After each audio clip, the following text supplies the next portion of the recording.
Hello everyone. Now we are going to discuss about beta decay. Beta decay is the process of emission of electrons from nuclei.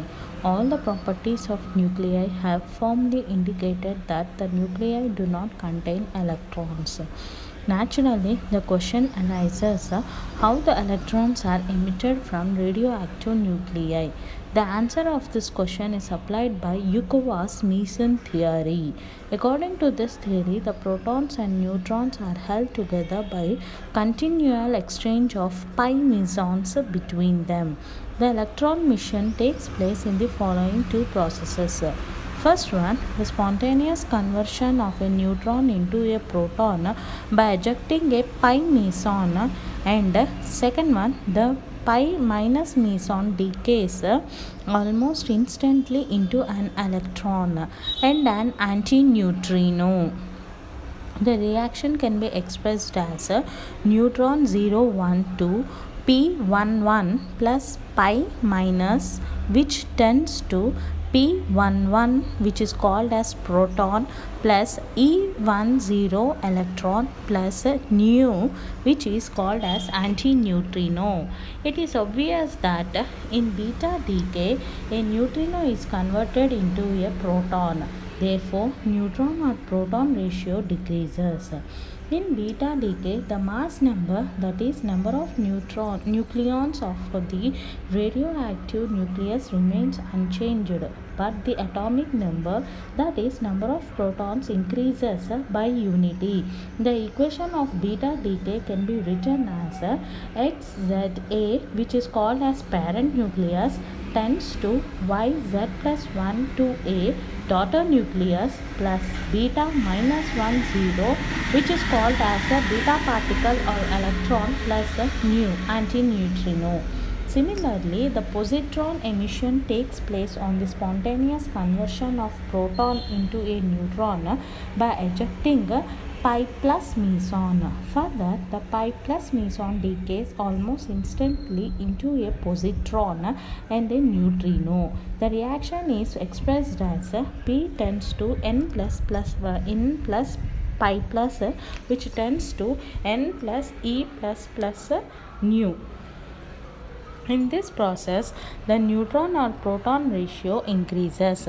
In positive decay, beta decay, the mass number remains unchanged, while atomic number decreases by 1. In this case, XZA, which is called as parent nucleus, tends to YZ minus 1 to A daughter nucleus plus beta plus 10 beta particle plus nu neutrino. The significance of emission of antineutrino in beta decay and neutrino in positron emission is that it keeps energy, linear momentum and angular momentum all conserved. Next is energy released in different processes of beta decay. First one is electron emission. The beta minus decay can be expressed as XZA, which tends to YZ plus 1A plus E0 plus nu plus E beta minus, where E beta minus is the energy released in beta minus decay. Therefore, E beta minus equals to XZA minus YZ plus 1A plus E minus 10 plus nu. Let mass of initial nucleus XZA, it gives rise to M A or Z. Mass of final nucleus YZ plus 1A is equal to M of A into Z plus 1. Mass of electron equals to Me. Rest mass of antineutrino equals to 0. The mass defect during beta minus decay lambda m equals to delta m equals to M of Az minus M of A Z plus 1 minus Me. According to Einstein energy mass energy relation, E equals to delta mc square, where c is velocity of light. Therefore, from the above equation we get E beta minus equals to m a z minus m of a z plus 1 plus m e whole of c squared. This is the energy difference between two states of the parent and daughter nuclei. So the condition for beta minus decay to occur is mza greater than mz plus 1a plus me. The above equation in terms of atomic masses. Let Mi and Mf be the atomic masses of parent and daughter atoms. Then Mi equals to Mza plus Zme, Mf equals to Mz plus 1a plus Z minus 1 into Me. In these equations, we have neglected the difference in the binding energies of electrons in atomic orbits. Substituting the values of mza plus and mz plus 1a, we get the condition for a nucleus to be unstable with respect to beta minus decay. The condition is Mi is greater than Mf. Second one is positron emission. In general, beta plus decay is expressed as xza tends to yz minus 1a plus E10 plus nu, where E10 is positive beta particle or positron. Assuming that the rest mass of neutrino to be 0, the beta plus decay energy can be expressed as E beta equals to mx minus my plus me whole square. That is clearly, the condition for beta plus decay to occur is mza greater than mz minus 1a plus me. If Mi and Mf be the masses of parent and daughter atoms, then in terms of atomic masses, Mi equals to Mza plus Zme, Mf equals to Mz minus 1a plus Z minus 1 into Me. Substituting the values of Mza and Mz minus 1a, from E we get the condition of beta plus, as Mi is greater than Mf plus 2Me. Next one is electron capture, K capture. In heavy nuclei, the electronic orbits are closely packed. So, there is a possibility of one of the orbital electrons to be captured by radioactive nuclei. For example, if an electron from K shell is captured by the nucleus, then a transition from L shell to K shell may take place. Now, X-rays are emitted equal to the difference of energies between L and K shells. The process of electron capture is represented by xza plus E minus 1 0 tends to yz minus 1 to a plus nu, or 1 p1 plus minus 1 e0 tends to 0 n1 plus nu. The decay energy of electron capture from the shell is Ek equals to m of Az plus Me minus m of Az minus 1 whole of c square minus Be, where Be is binding energy of K electron of the atom. Thus, the condition for electron capture is Mza plus Me greater than Mz minus 1a.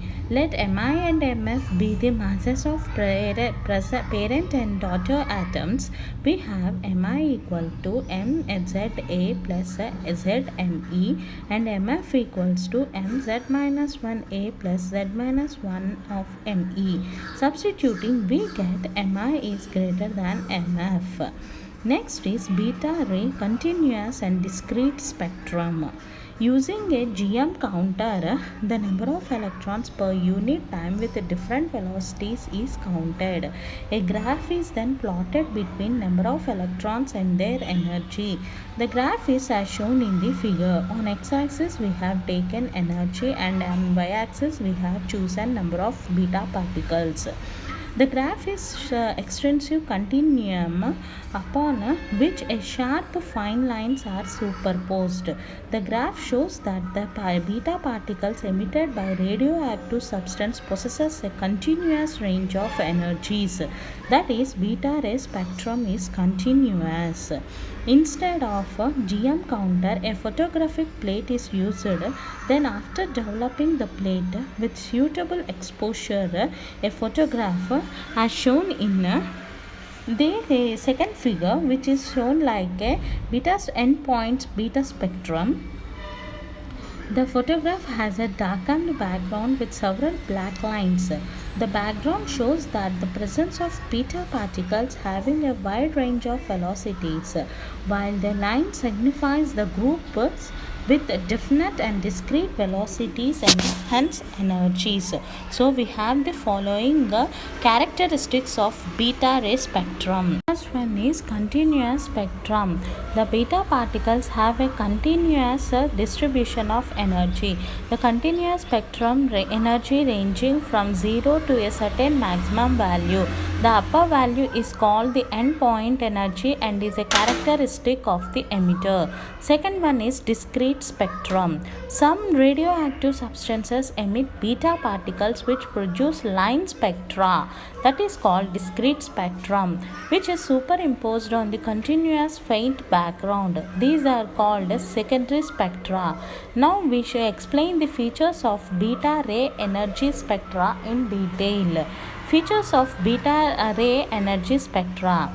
As shown in the above figure, there are two distinct types of beta ray spectra, that is continuous and sharp line spectrum. The continuous spectrum is due to the electrons emitted by the disintegration in the nucleus. This depends upon the actual decay. The line spectrum is due to external electrons emitted by internal conversion. This depends upon the element. The description of disintegration electrons and internal conversion electrons as follows. First one, primary or disintegration electrons. These electrons are emitted by nucleus itself with varying velocities. These electrons gives rise to continuous spectrum. The continuous spectrum has an endpoint or a cutoff point at a high energy end. This point signifies that there is an upper limit to the velocity or energy of these electrons. The endpoint energies are different for different sources. Some elements gives rise to continuous spectra with single beta endpoint energies, whereas some others exhibit spectra with two or more point energies. Second one is secondary or internal conversion electrons. The sharp lines observed in beta ray spectrum are due to the process of internal conversion. We know that gamma rays are emitted from the radioactive nucleus with discrete energies. These rays knocked out electrons from K, L, M and N shells of an atom. Thus, the secondary electrons are the orbital or extranuclear electrons which are knocked off by gamma rays. During their escape from nucleus, these electrons form the line spectrum, that is, sharp peaks on continuous curve. Here, it should be remembered that the emission of beta particles may or may not be accompanied by the emission of gamma rays. That is, Na24 emits gamma rays while Bi210 does not. So, there are may or may not be emission of secondary electrons. When there is no secondary electrons, the beta ray spectrum is purely continuous. The gamma rays are emitted when product nucleus is left in excited state. The process of beta disintegration differs from alpha disintegration in the following two respects. First one, the alpha particles are already present in the initial nucleus, while beta particles are not present in the initial nucleus.